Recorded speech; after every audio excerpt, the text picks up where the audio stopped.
புதுசாக பாத்ரூம் கட்ட போகிறீங்க அப்படின்னா மறக்காமல் இந்த வீடியோ பாருங்கள். அண்ட் நான் உங்கள் மோகன் எலக்ட்ரிஷியன். இன்றைக்கி இந்த வீடியோவில் நம்ம எதை பற்றி பார்க்கலான்னா, நம்ம கஸ்டமர் ஒருத்தங்க பெட்ரூமை வந்துட்டு பாத்ரூமை ஆல்ட்ரேஷன் பண்ணுறாங்க. அதுக்கான ஒர்க் தான். இது மாதிரி ஆல்ட்ரேஷன் ஒர்க் போகும்போது நம்ம ஃப்ளோரிங் லெவல் கண்டிப்பாக தெரிஞ்சுக்கணும். அது தெரிஞ்சால் தான் நம்ம அடுத்தடுத்து பைப் வந்து போடுறதுக்கு மெஷர்மெண்ட் எடுக்க முடியும்.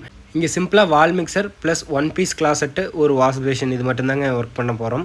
அண்டு இதை நம்ம பார்க்க முன்னாடி இந்த வால் மிக்சர் நீங்கள் வைக்கிறீங்கன்னா கண்டிப்பாக லெவல் இருக்கணும். அந்த லெவல் இருந்தால் தான் நீங்கள் வால் மிக்சர் மாட்டுறப்போ உங்களுக்கு ஈஸியாக இருக்கும். நிறைய இடத்துல இந்த வால் மிக்சருக்கான பைப் வச்சுருவாங்க, பட் அதை மாட்ட முடியாது. அண்ட் இங்கே பார்த்துட்டிங்கன்னா நம்ம காடி எடுத்து போட்ட பைப் வந்துட்டு நம்ம போட்டிருக்க பைப் வந்து டைல்ஸை விடவும் 10 mm வெளியே இருக்குங்க. இதோட பெனிஃபிட் என்னென்னா, நாளைக்கு ஏதாவது வந்து வாட்டர் லீக்கேஜ் ஆகுதுன்னா டைல்ஸுக்கு வெளியே தான் ஆகும், டைல்ஸுக்குள்ளே ஆகாது. ஸோ வந்துட்டு இந்த வர்ற கம்ப்ளைண்ட் வராது. அண்ட் இந்த பாத்ரூம் வந்துட்டு ரெனோவேஷன் ப்ராஜெக்ட்டுக்கான அமௌண்ட் எவ்வளோன்னு உங்களுக்கு தெரியணும்னா மறக்காமல் கமெண்ட் பண்ணுங்கள். நான் கமெண்ட்டில் உங்களுக்கு ரிப்ளை பண்ணுறேன். அண்ட் நீங்கள் வந்துட்டு 4 இன்ச்சு ப்ளஸ் 2 இன்ச்சு லைன் வந்துட்டு கிட்டத்தட்ட ஒரு 100 அடி கோட்டியிருக்கோம். பார்த்தீங்கனாலே தெரியும் ஸ்லோப் எவ்வளோ கொடுத்துருக்கோம்னு.